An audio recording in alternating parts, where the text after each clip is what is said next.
60 שניות על התרבות המצרית. התרבות המצרית העשירה והמרתקת מחולקת לכמה נושאים עיקריים ולשתי תקופות זמן עיקריות.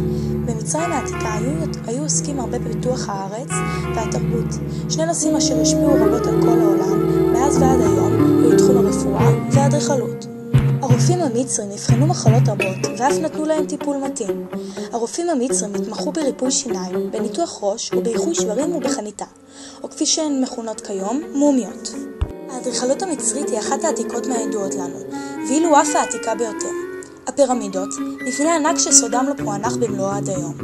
היוו משכנות למתים, שהמצרים האמינו כי הם מוסיפים לחיות חיי נצח. הספינקס הוא חיה דמיונית בעלת גוף אריה וראש אדם. המצרי הקדום, אשר לקח חלק גדול בהשפעה על חיינו כיום, נוצר מכך שבמצרים מאוד חם, אז הבידים היו קלים, שקופים ומעטים. לבן היה הצבע השולט ברוב התקופות. המטבח המצרי העשיר, בבא גנוש, כנאפה, מלוכיה, מג'דרה, חצילים בכל צורה שהיא, פול, פלאפל ועוד ועוד ועוד. חלק המוזיקלי, איך אפשר שלא להזכיר את הזמרת הבינלאומית? פאטמה אברהים אל-בלטגי, המכונה כולתום, הייתה זמרת ומוזיקאית מצריה. אחת הזמרות הידועות והאהובות בעולם הערבי.